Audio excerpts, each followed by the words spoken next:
asrofil anbiya'i wal mursalin wa ala alihi wa sahbihi ajmain. Amma ba'du. Yang terhormat Ibu Kepala Sekolah SMA Negeri 20 Kabupaten Tangerang, Ibu Dina Istimewa STDPD, yang terhormat para Wakasek SMA Negeri 20 Kabupaten Tangerang, yang terhormat Bapak Ibu Dewan Guru SMA Negeri 20 Kabupaten Tangerang, yang terhormat Tata Usaha SMA Negeri 20 Kabupaten Tangerang. Alhamdulillah pada siang menjelang sore ini kita bisa hadir, bisa berkumpul dalam acara atau memenuhi undangan kawan kita yang akan melaksanakan diseminasi budaya positif di SMA Negeri 20. Nanti apa dan bagaimana itu diseminasi itu kan kita langsung dengarkan paparan dari kawan kita, yaitu Bapak Agung AGS ya, Bapak Agung dan Ibu Dewi. Adapun tujuan acara pada kesempatan ini pertama acara pembukaan, kedua sambutan yang akan disampaikan langsung oleh Ibu Kepala Sekolah.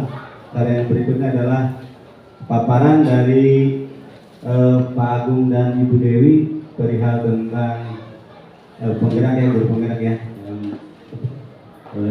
berbicara tentang disiplin positif. Mudah-mudahan juga menularkan kepada kita semua yang positif. Baik, kita untuk lebih mempersingkat waktu, kita buka acara diseminasi budaya positif ini dengan bacaan basmalah. Bismillahirrahmanirrahim. Terima kasih. Acara berikutnya sambutan yang akan disampaikan oleh Ibu Kepala Sekolah. Waktu dan tempat dipersilakan. Baik, terima kasih Pak San. Assalamualaikum warahmatullahi wabarakatuh. Masih semangat teman-teman semuanya? Semangat ya, walaupun panas dan belum pulang. Baik, puji syukur kepada Allah Subhanahu wa Ta'ala pada siang yang cerah menjelang sore ini. Alhamdulillah kita masih diberi nikmat sehat, bisa berkumpul bersama-sama untuk melaksanakan tugas-tugas mulia kita di sekolah. Salawat dan salam tak lupa kita haturkan ke Nabi besar junjungan kita Nabi Muhammad SAW beserta keluarga, sahabat dan temannya. Mudah-mudahan kita nanti mendapat syafaatnya. Pada kesempatan ini alangkah berbahagianya hari ini saya bisa mengikuti kegiatan lanjutan dari runtutan tugas-tugas yang dilaksanakan oleh calon guru penggerak gelombang ke-9 ya? Ke-9 ya, dan masih lanjut nanti ke gelombang 10 dan seterusnya. Dan saya berharap bahwa semua Bapak Ibu guru SMA Negeri 20 ke depannya sudah harus menjadi CGP semuanya, bahkan menjadi guru penggerak hanya calonnya. Dan pada periode sebelumnya sudah ada teman kita yang mempeloporinya, ada Bu Sinta, dan selanjutnya di program berikutnya ada Pak Hadi. Dan ada juga periode yang ke-9 ini ada Pak Agung dan Bu Dewi. Saya ucapkan selamat sebelumnya, walaupun terus terang ya Pak Agung dan Bu Dewi nggak gampang ya ternyata ya, tapi banyak ilmunya kan. Nah, ilmunya ini yang nanti ditularkan ke teman-teman ya, termasuk apa saja sih yang baru dari guru penggerak itu, apa konsepnya, apa. Mungkin teman-teman udah gak aneh karena sudah 2 guru sebelumnya ya. Ada Bu Sinta yang sudah memaparkan budaya positif, termasuk ada Pak Hadi juga sama dengan paparan budaya positif sebelumnya. Dan ini gak jauh beda sebetulnya, hanya nanti diharapkan kita lebih memaknai lebih dalam tentang budaya positif ya. Belum lagi Bu Boy sudah ada juga programnya ya, budaya positifnya. Nah, jadi kalau tadi Pak Samsul bilang biar kita ketularan positif, hati-hati Pak, yang belum berkeluarga nggak boleh positif. Nah, agak ngeri juga itu. Ya, jadi positifnya dalam artian bahwa otomatis lah semua yang berbau positif hasilnya akan positif juga. Ya, itu yang kami harapkan. Dan di program guru penggerak ada pemahaman tentang budaya positif secara lebih jauh. Mungkin di paparan sebelumnya kita udah tahu ya sedikit banyak bahwa saat ini pembelajaran tidak lagi terpaut pada teacher center. Apa-apa kata bapak ibu gurunya maunya A, B, C, D, jadi semua disetting sama bapak ibu guru, tapi sesuai maunya bapak ibu guru. Akibatnya anak murid dengan kondisi yang bermacam-macam, siswa kita ada yang bisa ngikutin, ada juga yang nggak bisa ngikutin. Akhirnya kadang-kadang pembelajaran akhirnya rada-rada berantakan. Ya ini yang sudah-sudah. Mungkin sekarang udah mulai ke arah perbaikan. Perbaikannya apa? Tidak lagi berpacu atau bertemu gurunya aja yang jadi dominan centernya, tapi sudah mulai ke student center.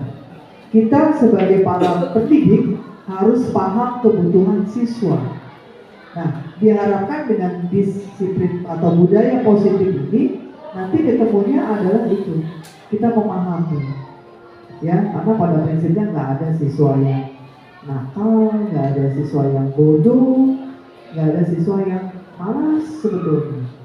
Tapi bagaimana kita mengkondisikan si siswa itu untuk siap menerima pembelajaran.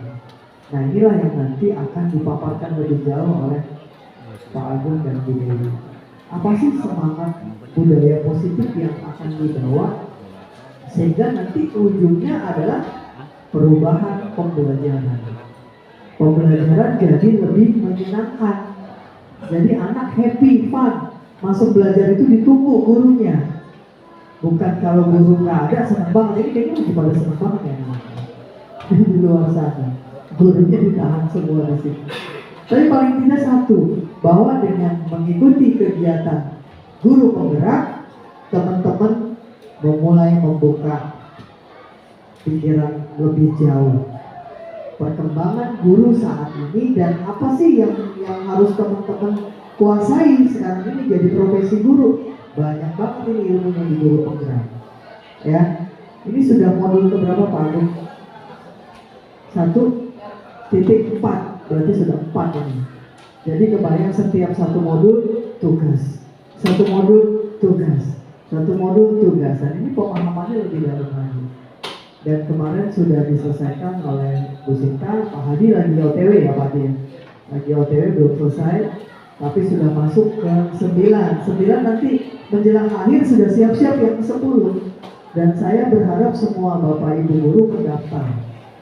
Urusan nanti dapatnya gelombang keberapa ya gimana nasib, tapi yang jelas ikuti, nggak ada ruginya ya. Yang ada Bapak Ibu nambah ilmu ya, karena profesi sudah kita tetapkan, kita jadi guru, berarti profesional di guru. Apa yang jadi ilmunya, apa yang jadi update keguruannya kita laksanakan dengan baik. Dan kebetulan pemerintah sudah mencanangkan program guru penggerak dan diharapkan nanti sekolah penggerak ya. Namanya penggerak berarti menggerakkan sesuatu, jadi menggerakkan siswa supaya lebih dominan, interaktif, ya, kreatif, inovatif. Nah itu yang diharapkan nanti siswa-siswa kita seperti itu.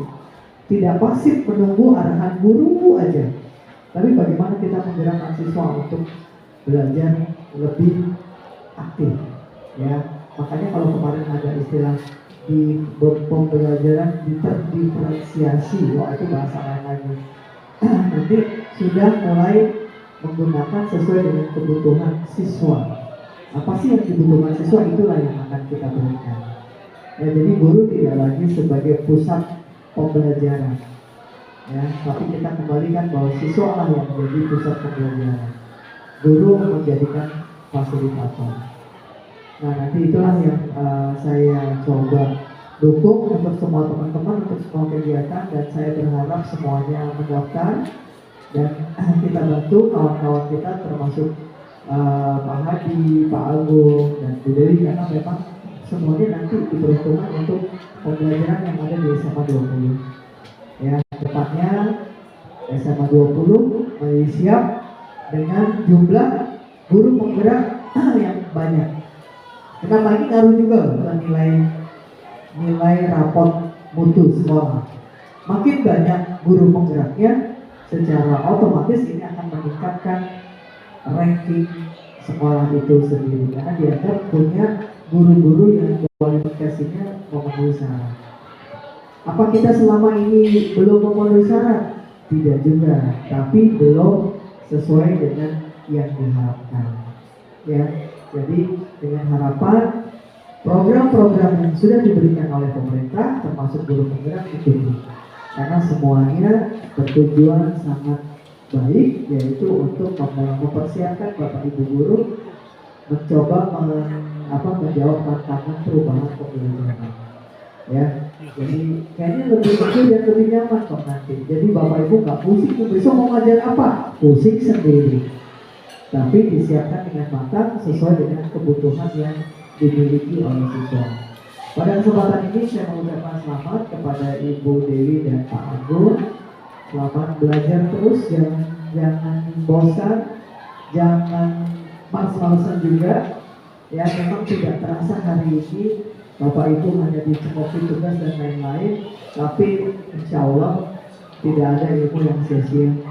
Ya, semua ilmu punya maknanya, tinggal kapan dibutuhkan ilmu tersebut. Dan selamat berkegiatan, selamat melaksanakan tugas-tugas utama dari CGT, dan terima kasih buat teman-teman semua yang mendukung hari ini tugasnya Pak Agung dan Bu Dewi. Next, pasti ada lagi guru SMA 20 yang akan masuk ke jalur itu, dan lanjut lagi akan kita saling mendukung. Insya Allah nanti semuanya mencapai apa yang diharapkan. Itu saja mungkin yang bisa saya sampaikan. Sekali lagi terima kasih buat partisipasinya semuanya, dan selamat berkegiatan untuk Pak Agung dan Bu Dewi. Sukses, mudah-mudahan diberi kelancaran semuanya, dan mohon maaf kalau ada kata-kata tidak berkenan. Jadi topik wajahnya, wassalamualaikum warahmatullahi wabarakatuh.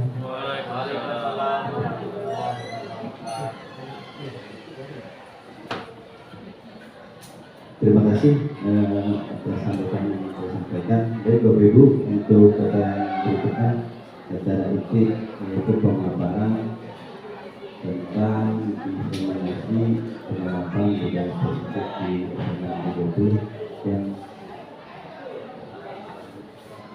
akan dikatakan oleh kawan kita yaitu Dewi, yaitu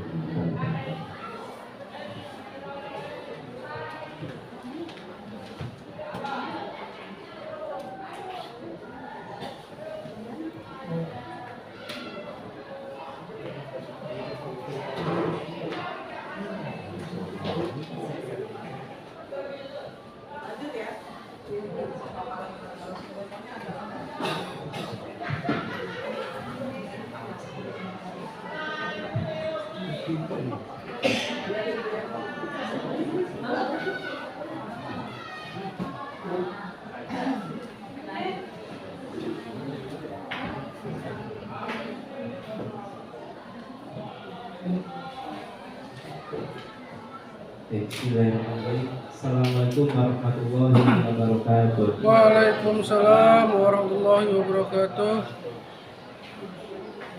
Rabbi shrah li sadri wa yassir li amri wahlul 'uqdatam min lisani yafqahu qawli.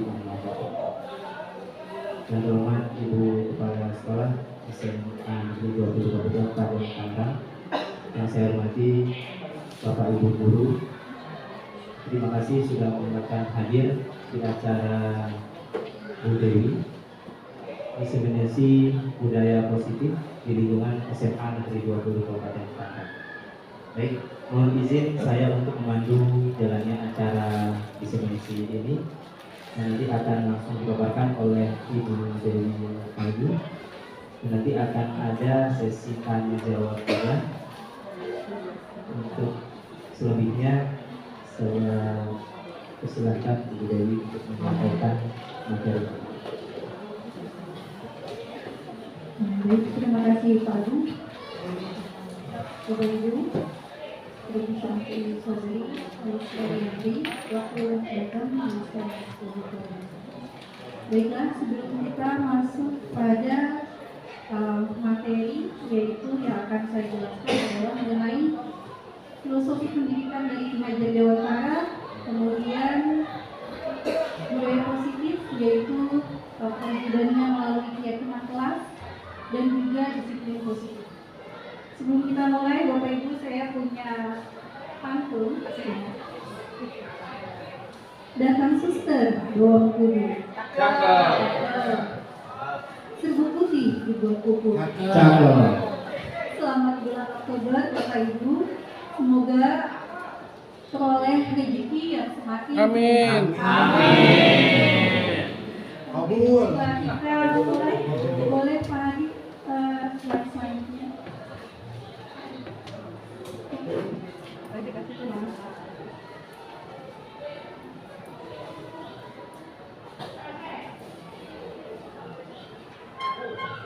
Ya, Bapak Ibu, jadi tujuan presentasi saya hari ini itu adalah yang pertama mewujudkan pembelajaran yang berpihak pada siswa. Ini adalah intisari dari filosofi KHD, yaitu orientasi pada siswa pembelajarannya. Kemudian yang kedua, menumbuhkan budaya positif di kelas melalui kegiatan kelas. Kemudian menumbuhkan motivasi intrinsik di dalam diri siswa agar tercipta disiplin positif.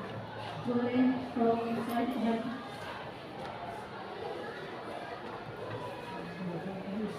Oke, Bapak Ibu, filosofi pendidikan Ki Dewan Kara. Jadi yang pertama yang kita ketahui bahwa Ki Dewan Kara itu adalah bapak pendidikan kita ya, yang merupakan dasar-dasar mengenai pendidikan. Dan beliau berkata mengenai pendidikan bahwa pendidikan itu adalah tempat kesemaian segala benih-benih kebudayaan. Jadi di sini kita melihat ada kaitan antara pendidikan dengan kebudayaan. Ya, itu adalah bagian yang tidak terpisahkan. Nah, kenapa? Karena ternyata melalui kebudayaan kita bisa membangun peradaban, dan peradaban yaitu dibangun oleh pendidikan. Jadi pekerjaan yang kita lakukan, Bapak Ibu, ini bukan pekerjaan main-main, ini adalah pekerjaan luar biasa. Yaitu kita semua berupaya untuk membentuk peradaban yang baik, ya, yang positif bagi bangsa kita. Nah, kemudian ya, yang kedua itu adalah inti filsafat dari KHD, itu adalah perubahan. Jadi analogi saya mengenai perubahan ya, itu adalah seperti planet ya yang mengelilingi tata surya. Jadi planet ini selalu berputar ya, berputar mengelilingi matahari. Itu adalah gambaran dari tata surya kita. Kemudian jadi planet ini berputar artinya dia bergerak ya. Jadi memang kita ini senantiasa bergerak. Yang bergerak itu adalah yang berubah itu berarti yang kekal itu adalah perubahan itu sendiri. Karena apa? Karena kita terus bergerak. Dan ketika kita bergerak ya pasti kita bergerak itu ada satu titik yang sama gitu ya. Seperti halnya planet bergerak, ada titik yang sama dari pergerakan planet itu adalah mengelilingi matahari. Dan pergerakan kita sebetulnya itu adalah pada titik yang sama atau pada sumbu yang sama, yaitu sumbu itu adalah nilai-nilai kebajikan atau nilai-nilai kebaikan. Nah kemudian selanjutnya ya, itu adalah mengenai perubahan itu sendiri. Tadi kita tahu bahwa inti dari filsafat KHD itu adalah perubahan, dan bagaimana relevansi ya, dari perubahan itu sendiri terhadap transformasi pendidikan yang menjadi satu ya. 3 kerangka perubahan dari KHD yang pertama itu adalah kodrat alam dan juga kodrat zaman ya. Kodrat alam ini terkait di mana masyarakat kita ada. Ternyata alam ini bisa membangun kebiasaan yang berbeda ya pada masyarakat dengan letak geografis tertentu. Seperti misalnya masyarakat dengan empat musim itu memiliki kebudayaan yang berbeda dengan masyarakat yang berada pada 2 musim. Gitu.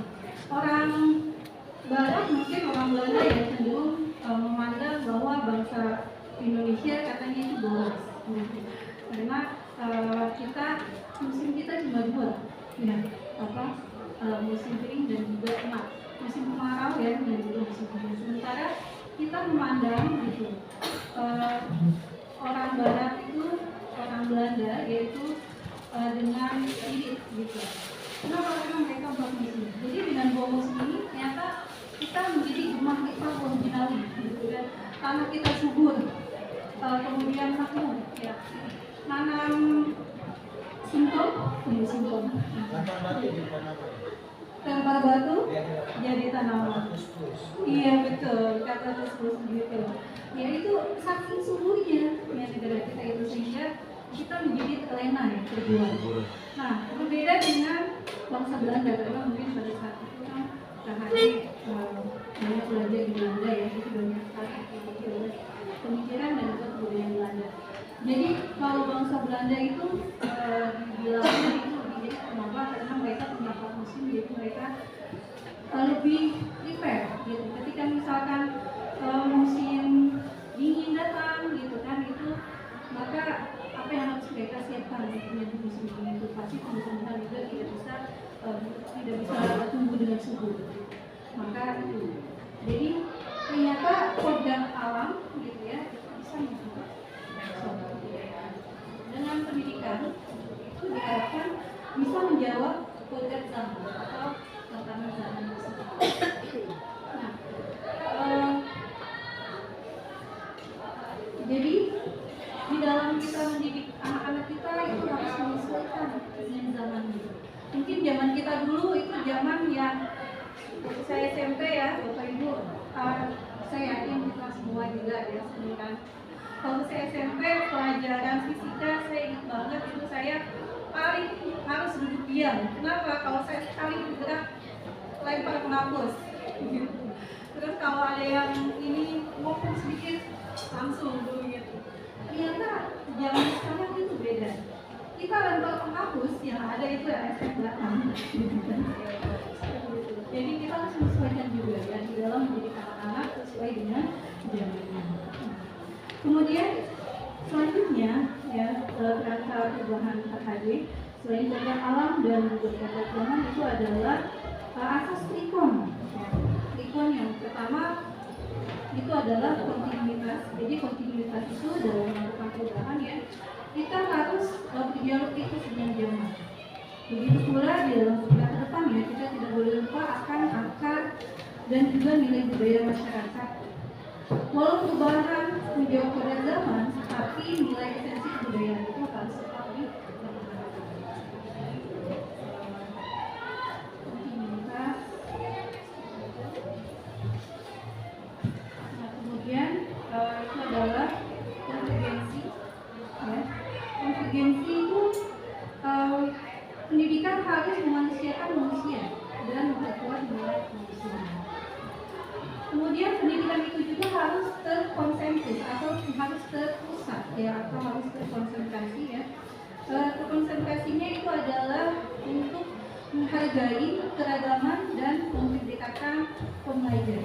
Karena ya setiap kita itu pasti punya karakter dan juga potensinya masing-masing. Jadi kita harus menghargai ya, apa potensi yang dimiliki oleh siswa kita. Dan tujuan pendidikan yaitu adalah untuk berpusat ya pada siswa. Gitu. Jadi kalau dulu waktu saya kuliah yang saya ketahui itu anak itu seperti kertas putih katanya. Kemudian kita bebas untuk mengisi kertas putih itu. Ternyata sekarang udah nggak sesuai. Jadi anak itu sebetulnya sudah penuh ya di dalam dirinya itu sudah penuh dengan tulisan-tulisan. Nah tulisan-tulisan itu adalah kompetensi guru.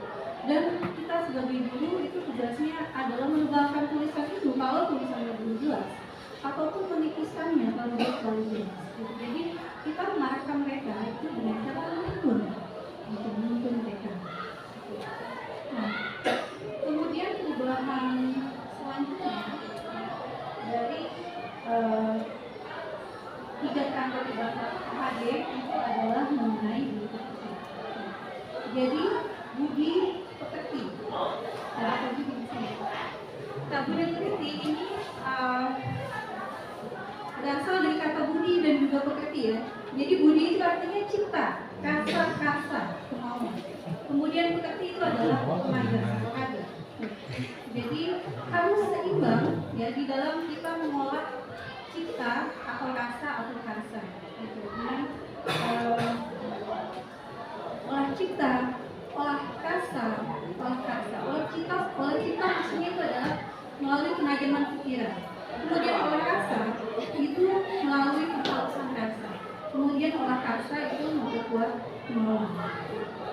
Sehingga kalau misalkan semua itu kita olah dengan seimbang, olah ciptanya seimbang, olah rasanya seimbang, itu akan menghasilkan siswa atau insan-insan yang bijaksana.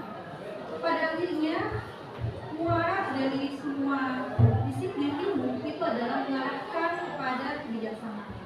Jadi kalau kita mendidik mereka itu pintar, jadi semuanya itu harus padu gitu ya, harus seimbang.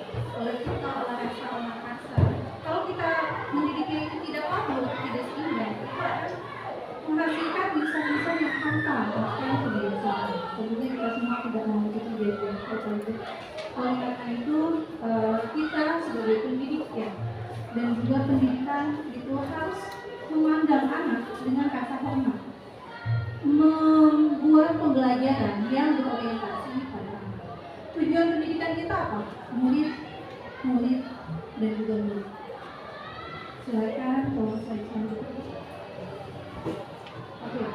Kemudian saya ingin bertanya Bapak Ibu, bagaimana sih murid impian Bapak dan Ibu guru? Silakan.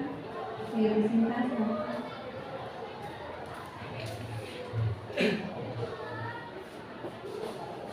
Baik, terima kasih atas Bu Dewi. Jika ada pertanyaan bagaimana murid impian Bapak Ibu guru, selama saya mengajar di sini sekitar kurang lebih 12 tahun, begitu banyak sekali perubahan-perubahan yang terjadi pada mungkin contoh anak ini.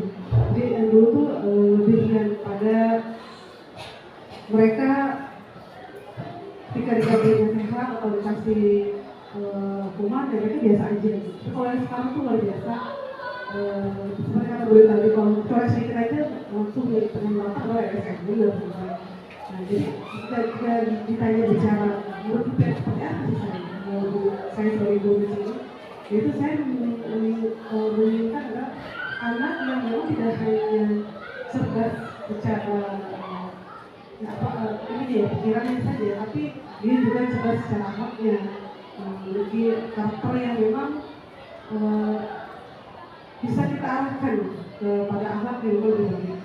Karena zaman sekarang ini anak-anak itu krisis sekali dengan akhlaknya. Dan saya rasa seperti itu. Mungkin Bapak Ibu rasakan juga hal yang sama ya. Misalkan kita nasihatin sedikit aja langsung, wah udah beda gitu. Jadi itulah karakter anak kita sekarang. Jadi saya memimpikan sebagai guru ini sama Bapak Guru memimpikan anak-anak yang memiliki karakter akhlak yang lebih baik. Dan nantinya mereka menjadi pribadi yang berguna di masa depan mereka. Oke, terima kasih Bu Sinta. Jadi murid impian Bu Sinta itu adalah murid yang memiliki akhlak yang baik. Silakan, ada lagi yang mau menambahkan? Oke, Bu Nirma.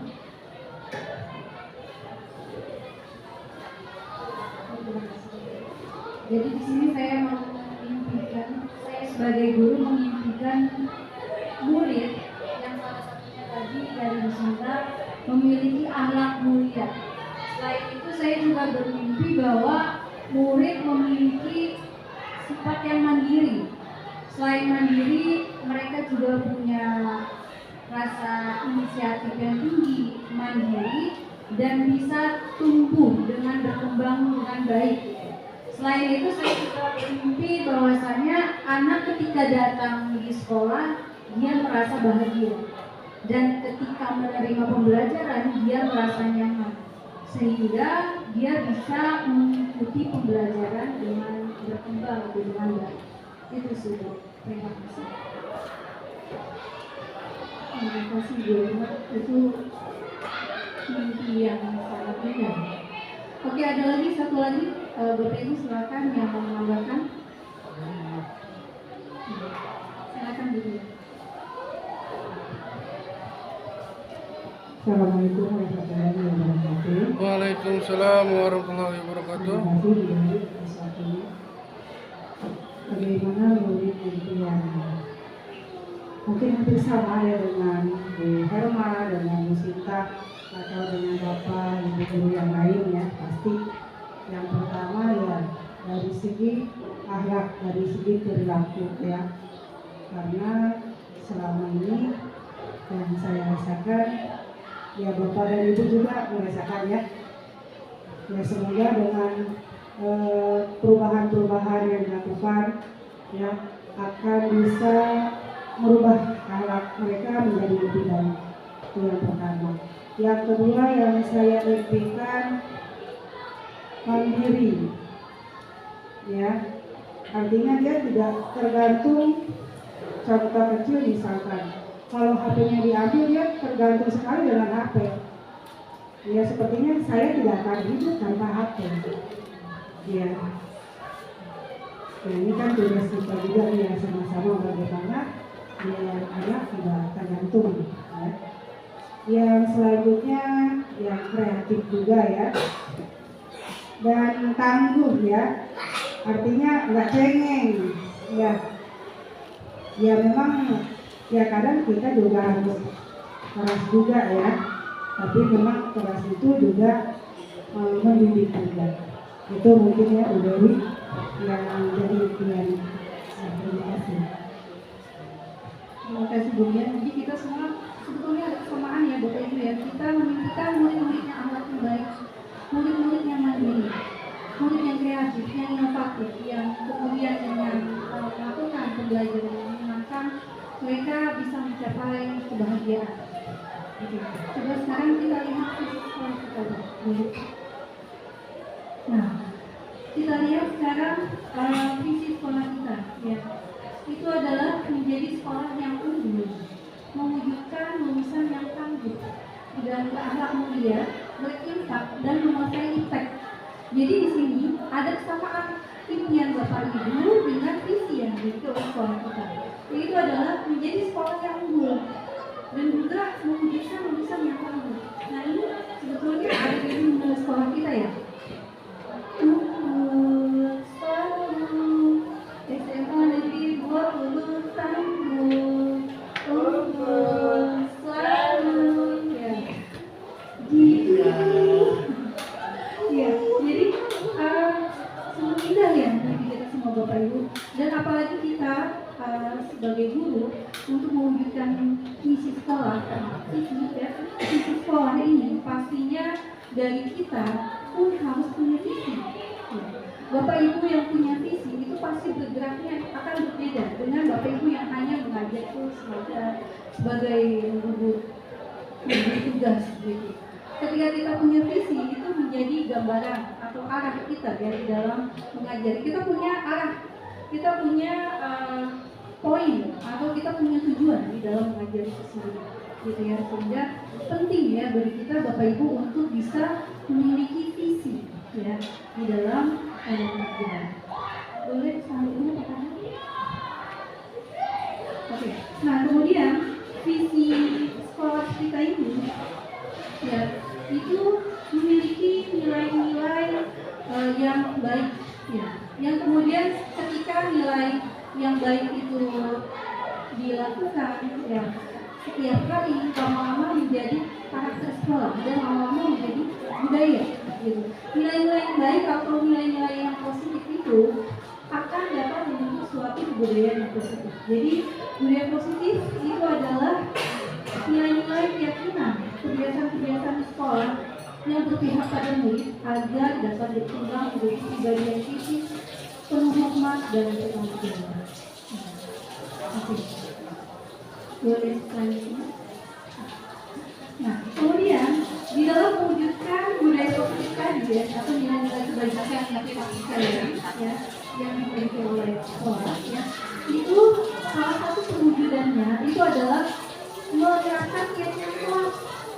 Penting bagi kita sebagai wali kelas terutama untuk bisa menerapkan keyakinan kelas.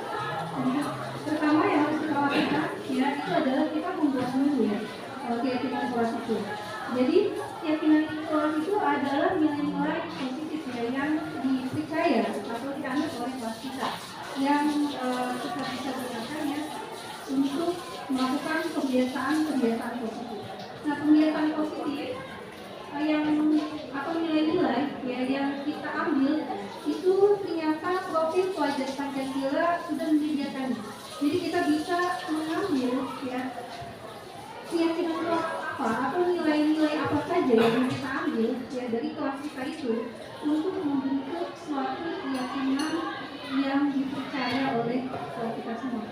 gitu. Nah, profil nilai yang ada pada profil pelajar Pancasila itu ada 6 ciri utama ya, yaitu ada beriman, bertakwa kepada Tuhan Yang Maha Esa, berkebinekaan global, bertoleransi, mandiri, berkenalan kritis dan kreatif. Gitu. Jadi kita bisa mengambil nilai-nilai ini ya di dalam profil pelajar Pancasila ini untuk membentuk keyakinan kelas yang kita percaya.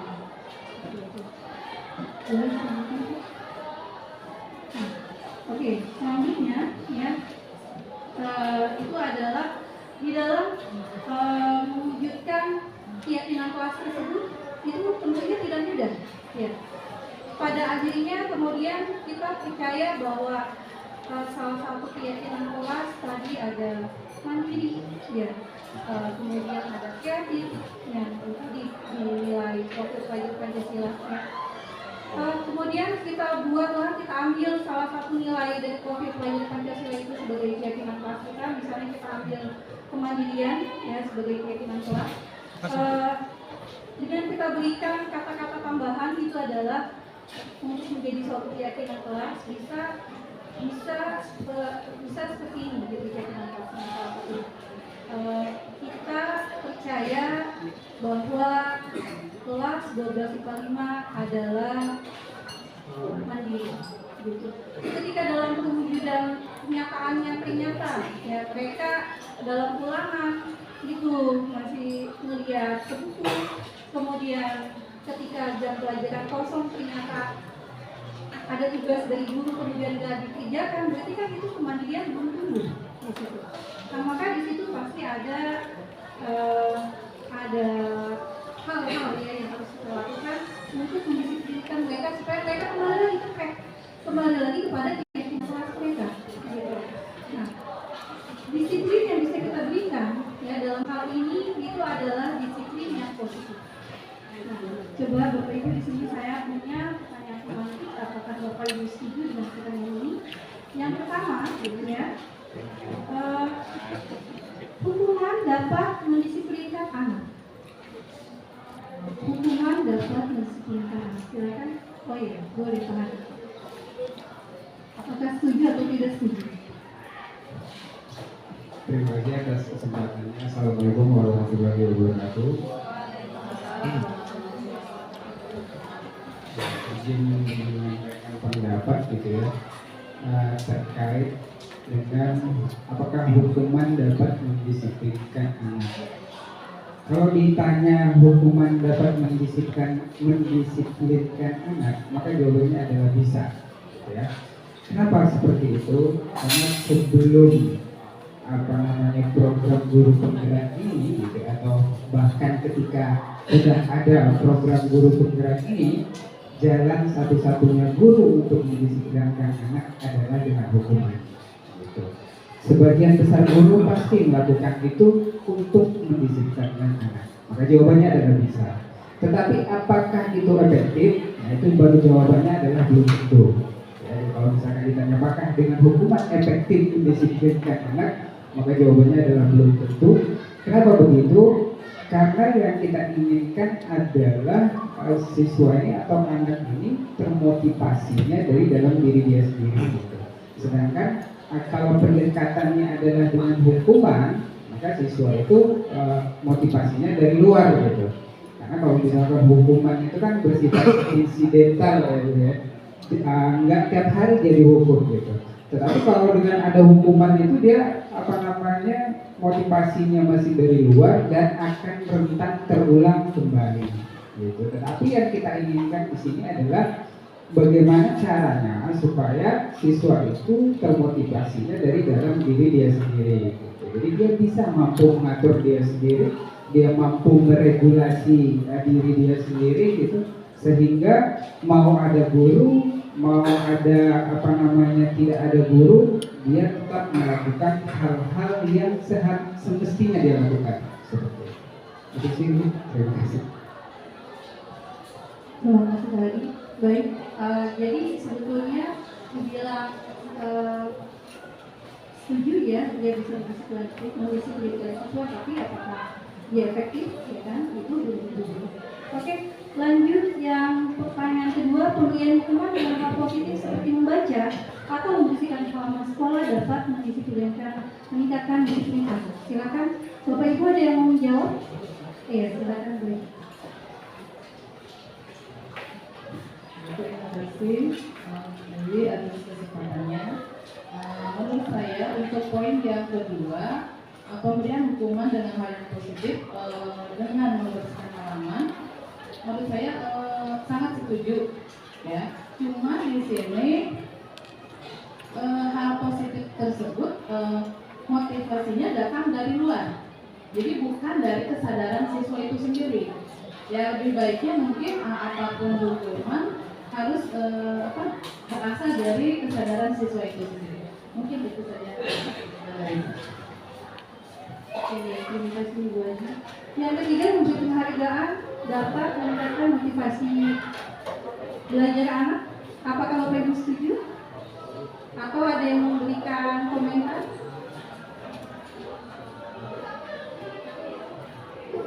Ya.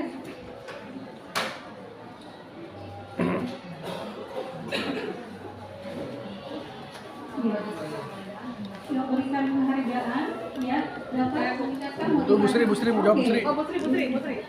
Ya, Pak? Bu Sri. Oh, Bu Sri. Oke, Bu Sri.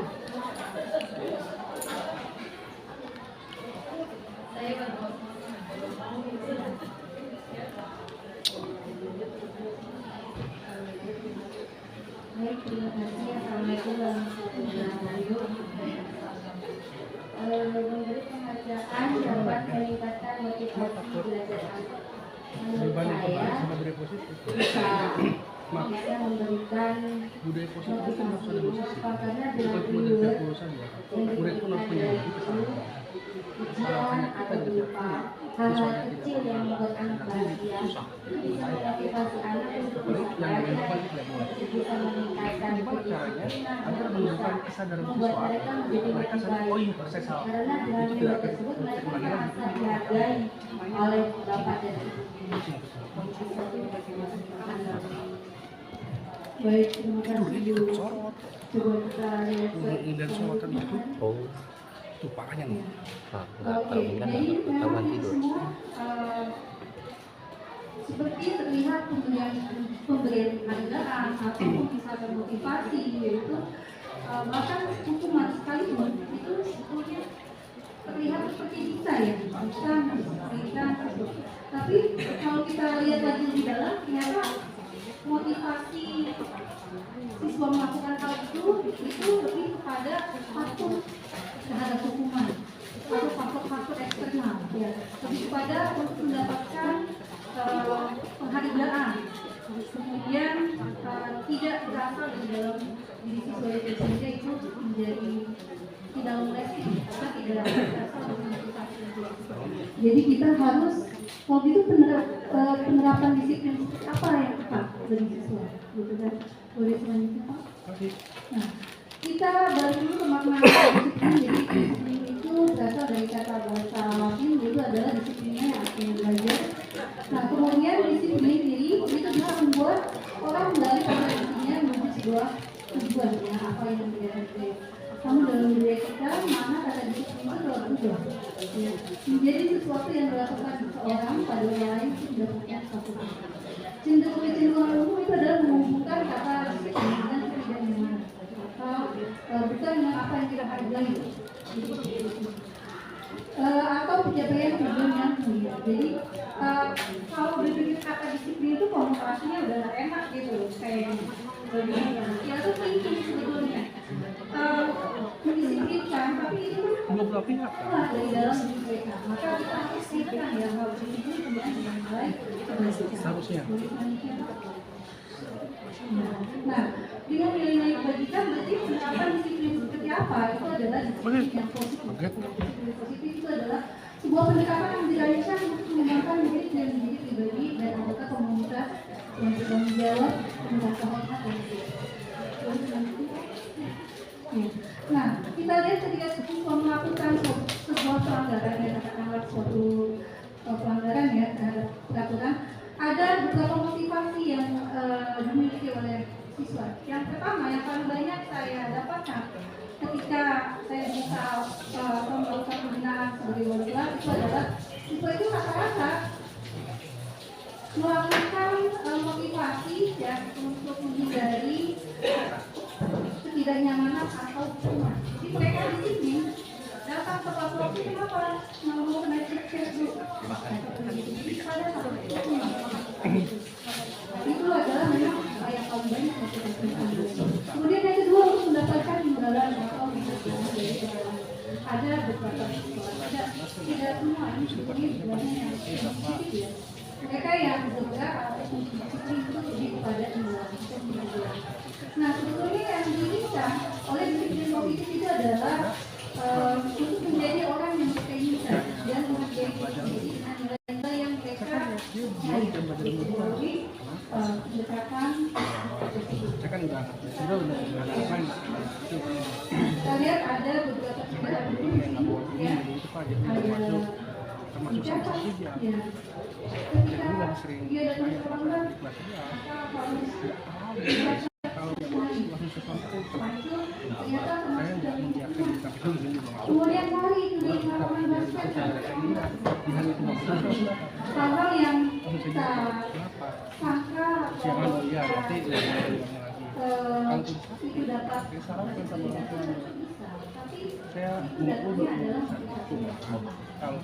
kemudian semuanya diminta push up karena tidak menggunakan masker ke sekolah. Nah sekarang kita lihat lagi ada bedanya ya antara hukuman dan konsekuensi. Nah untuk konsekuensi itu misalnya konsekuensi membersihkan tumpahan air di meja ya karena senggol. Jadi saat suatu pembelajaran ada air di atas meja, kemudian konsekuensinya kalau air bertumpah itu harus dibersihkan. Itu adalah termasuk dalam konsekuensi. Jadi di sini adalah beberapa hal yang sebetulnya saya juga pernah melakukannya ya, jadi tapi di sini saya pun berusaha mendisiplinkan diri saya untuk kembali ke track. Lanjut. Nah, apa bedanya antara hukuman, konsekuensi, dan restitusi ya? Hukuman itu adalah sesuatu yang menyakitkan, perlu terjadi dan sifatnya mendadak. Kemudian konsekuensi telah disepakati bersama dan pelanggar dibuat tidak nyaman untuk sementara. Restitusi itu adalah memberikan alternatif untuk menyelesaikan kesalahannya. Yang selanjutnya tadi. Nah, ini adalah ini tidak yang tadi ya. Oke, ini ada beberapa contoh ya. Hukuman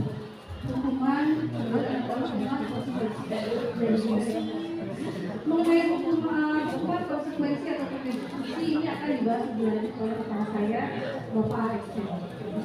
Oke, jadi saya sampai ini silakan mungkin ada yang tidak puas menunjukkan. Baik Bapak Ibu, sekarang waktunya sesi tanya jawab. Apabila ada yang tanya, silakan. Siapa? Satu pertanyaan. Karena waktunya lagi. Ya, silakan Bapak. Mau tidur dulu. Mau ya bang gue.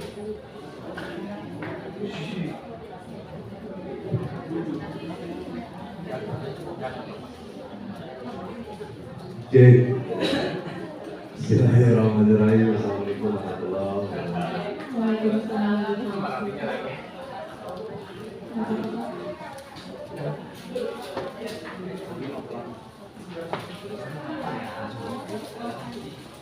Mohon izin boleh. Tadi perihal hukuman ya, perihal hukuman, perihal konsekuensi. Biar mes saya berikan kepada saya contoh yang enaknya perihal menghukum anak selain dari hal yang tadi tampil di slide tuh. Tidak boleh berdiri di lapangan, mencatat dan yang lainnya. Yang enaknya contohnya seperti apa? Demikian, terima kasih. Assalamualaikum warahmatullahi wabarakatuh. Waalaikumsalam warahmatullahi wabarakatuh. Oke, baik. Ada yang menanggapi dulu yang terlalu tinggi? Ada yang saya menjawab?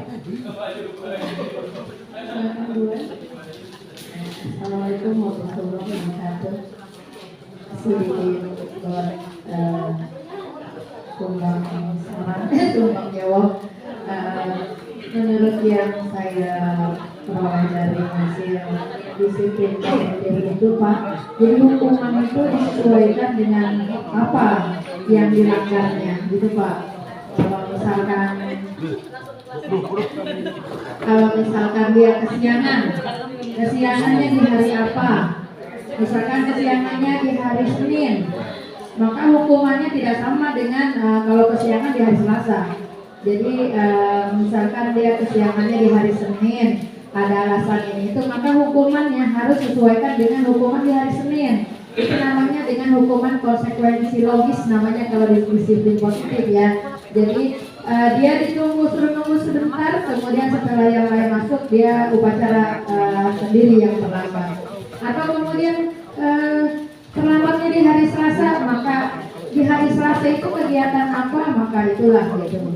Dan kalau dia misalkan banyak kesalahannya di mata pelajaran, berarti konsekuensi logisnya harus mata pelajaran yang diberikan gitu, bukannya yang lain. Misalkan ketika terlambat membersihkan halaman, ketika tidak mengerjakan tugas juga sama membersihkan halaman, tapi dalam disiplin positif biasanya disebut dengan konsekuensi logis. Jadi dilihat dulu kesalahannya apa, disesuaikan dengan kesalahannya itu.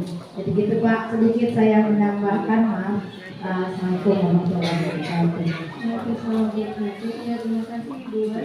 Jadi itu ya ternyata disiplin positif yang sudah Ibu ikuti ya mungkin untuk saya sendiri, menurut saya namanya hukuman udah kata hukumannya kayaknya udah mungkin gitu kan. Hukuman yang enak apa ya hukuman yang enak? Tapi mungkin di sini yang akan dilakukan oleh mereka itu adalah restitusi. Jadi bukan hukuman yang enak sebetulnya. Ketika ada siswa yang melakukan kesalahan, ya, itu dikembalikan lagi kepada keyakinan kelas. Kalau dia benar adalah siswa mahasiswa kelas, kepada nilai-nilai kebaikan, ya, ketika misalnya itu adalah dekan itu. Jadi untuk restitusi itu sendiri nanti akan lebih detail dijelaskan oleh Bapak ASN, yaitu Bapak Agus Jambul. Mudah-mudahan tidak puas ya Pak, jadi nanti ketika diskusi mengenai restitusi yang akan dilakukan oleh Bapak Oke, terima kasih Bapak Ibu, semoga bisa bermanfaat ya apa yang sudah disampaikan. Baik, terima kasih, super sekali kepaparannya Ibu Dewi. Teman-teman, kita beri tepuk tangan dulu untuk Ibu Dewi.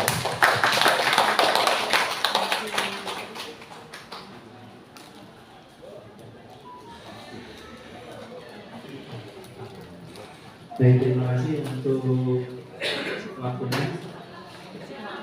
Saya akhiri. Wassalamualaikum warahmatullahi wabarakatuh. Bapak Ibu, bagi yang mau minum silakan dulu. Tapi mohon maaf karena ini waktu kita tinggal sedikit ya, kita 15 menit lagi kita pulang. Bukan setengah jam lagi. Ya. Karena untuk tugas kami itu minimal 30 menit belum. Minimal 30 menit untuk memaparkan sesuatu. Kalau bisa sih 60 sampai 120 menit. Tapi di sini karena waktu sudah kami memutuskan untuk 30 menit. Mohon bantuannya. Apabila sudah selesai, bisa mohon untuk kembali ke tempatnya masing-masing. Terima kasih. Dia nggak ada rasanya, tapi sekarang dia malah betah sendiri, seolah nggak ada orang betah. Mau makan ikan masak makan ikan lumayan, terus nanti kan Spanyol ini sama bapak terus di sarang ya, nggak bisa dia nggak bisa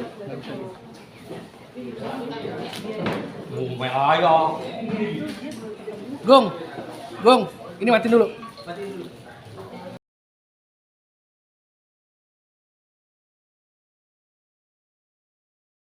1, 2, 3. Kami, guru SMA Negeri 20 Kabupaten Tangerang, siap melaksanakan misi positif. Stop program.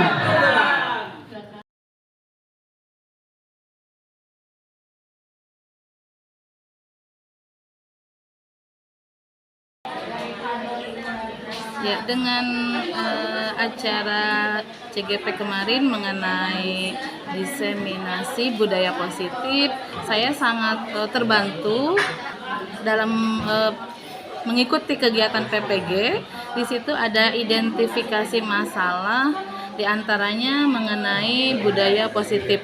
Jadi dari situ saya ada pengalaman seperti apa sih budaya positif itu, diantaranya bahwa permasalahan yang saya hadapi itu anak itu belum ada kesadaran sendiri untuk melakukan budaya positif.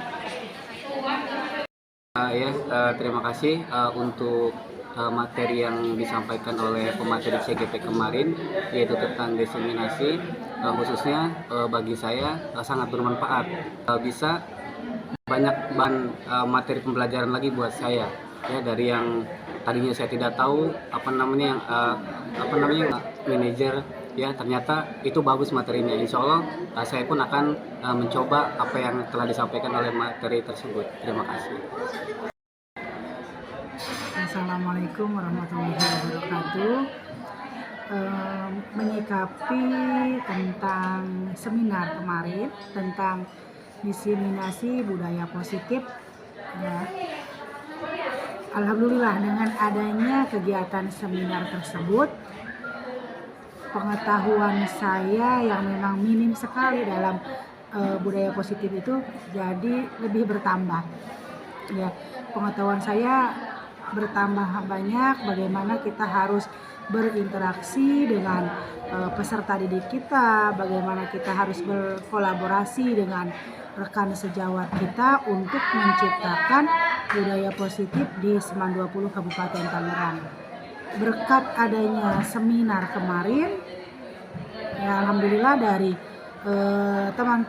teman-teman sejawat saya, ya, ada peningkatan lah, ya, ada peningkatan dari bagaimana kita datang tepat waktu, lebih care, ya, lebih peduli dengan anak-anak gitu.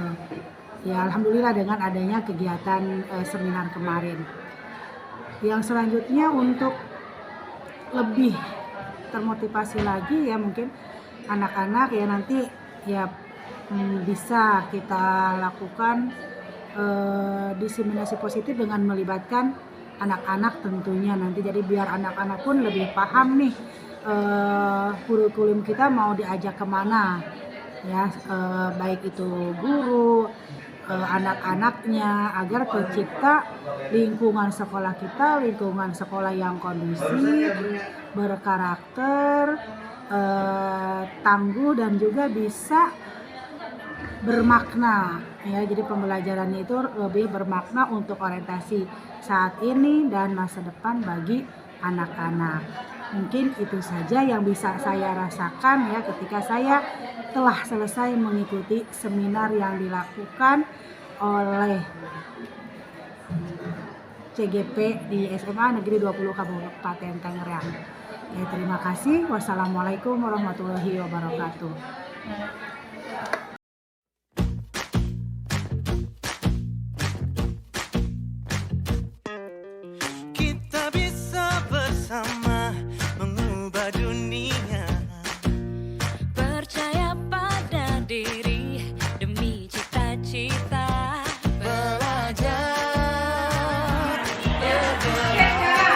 Dari 10.000 yang dibagikan, ya, menurut kalian, kalau kita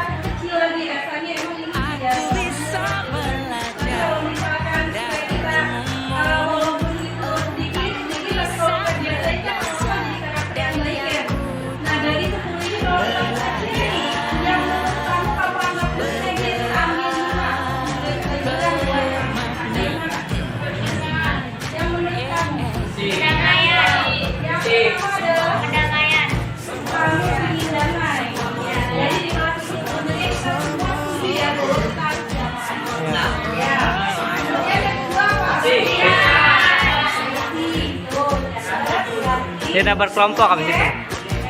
Ya.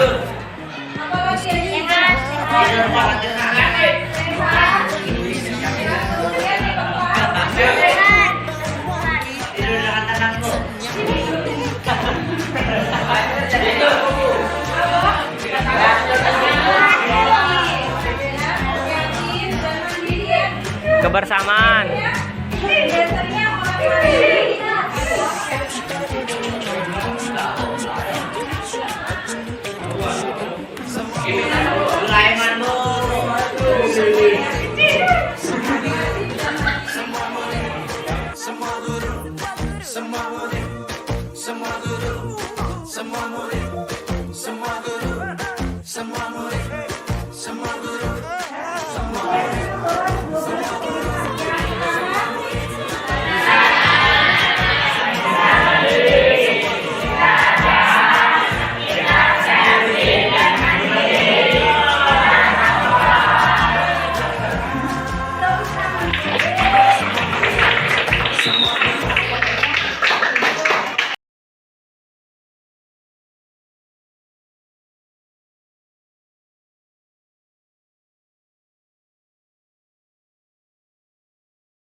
Waalaikumsalam Surya.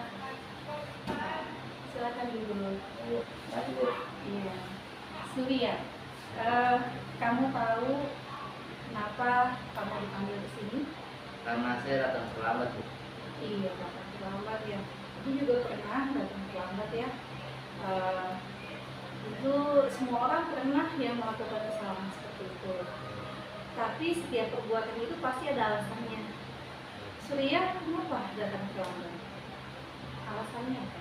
Alasan saya datang terlambat karena malam saya tidur larut malam. Larut malam. Atas apa? Main HP, Bu. Main HP. Ya. Kemudian bangunnya? Bangunnya kesiangan, Bu, sampai jam 7. Jam 7. Kalau subuh itu? Aduh.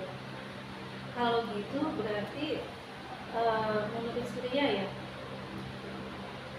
Surya masih ingat keyakinan kelas kita? Masih, Bu, tanggung jawab. Tanggung jawab. Untuk memperbaiki hal tersebut nih, kita kaitkan dengan keyakinan kelas kita. Apa yang harus Surya lakukan? Pertama-tama saya minta maaf dulu, Bu. Itu karena saya datang terlambat. Yang kedua, saya janji bakal tidur secara normal lah, kayak nggak larut malam kayak gitu, Bu. Ya, Terus kemudian? ketiga, saya akan pasang alarm buat bangun di awal lagi, biar bisa sholat subuh, biar kayak disiplin lah, nggak terlambat lagi kayak gitu, Bu. Iya. Kemudian apa lagi? Udah sih, Bu, udah. Main HP. Iya, main HP, Iya. jangan sampai larut malam kayak gitu lah, jangan diulangin lagi kesalahan kayak gitu. Apa lagi? Sholat? Ya, sholat. Iya. Sholat subuh. Ibu apresiasi ya tanggung jawab kamu. Semoga kedepannya itu kamu bisa lebih on time. Iya, Bu. Terima kasih Surya. Ya, Bu. Sama-sama, Bu. Ya, assalamualaikum. Salam. Silakan kembali.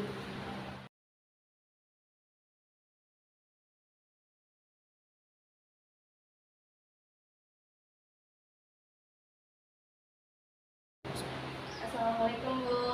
Waalaikumsalam Salsa. Waalaikumsalam. Terima kasih. Salsa, kamu tahu kenapa kamu dipanggil ke sini? Tahu Bu. Ya, kenapa itu? Karena saya berbuat kesalahan Bu. Apa itu Salsa? Kesalahan saya telat masuk saat jam pelajaran itu. Ya, telat masuk ya. Ibu juga pernah melakukan hal yang sama ya. Telat masuk saat jam pelajaran di suatu acara. Setiap orang pasti pernah punya kesalahan ya, pernah melakukan kesalahan.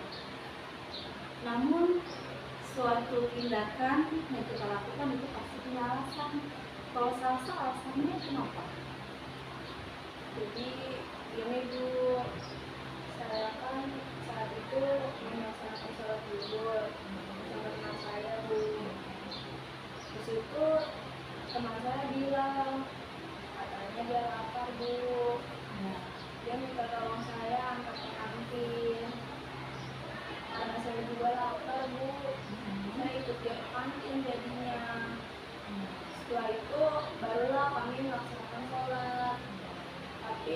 setelah sampai di musola, di situ ramai Bu, sudah mengantri. Jadilah habis juga waktu kami di situ. Setelah kami selesai melaksanakan sholat, baru kami mengikuti pembelajaran ibu. Tapi sudah belum habis ya pelajaran ibu. Berarti kamu masih ingat ya teman kelas kita masih itu apa itu? Menghargai waktu Bu. Menghargai waktu. Lantas apa yang harus kamu lakukan agar kamu bisa menghargai waktu? Sebelumnya saya minta maaf Bu sama ibu karena kesalahan saya yang kemarin. Saya tidak akan mengulangi kesalahan itu dan saya akan mengutamakan sholat Bu. Karena memang tujuan awalnya adalah sholat Bu. Dan jika saya lapar, mungkin saya akan menggunakan waktu istirahat yang tersisa Bu. Tapi memang jika memang waktu istirahatnya tidak cukup untuk makan, saya akan mengutamakan pembelajaran ibu. Iya. Terima kasih saya ibu menghargai usaha saya. Semoga kedepannya bisa lebih berkah ya. Ya. Silakan sekarang kembali ke kelas. Terima kasih ya Bu. Ya. Assalamualaikum. Waalaikumsalam.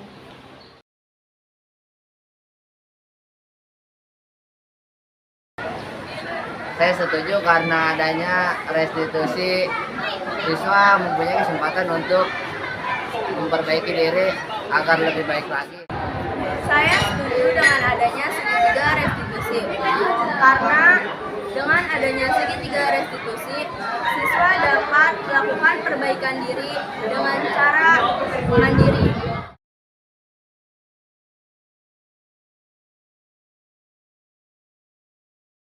Aku bisa belajar dari ilmumu.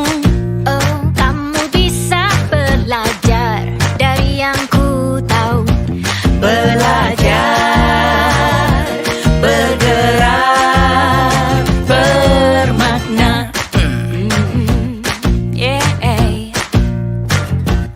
Semua murid, semua guru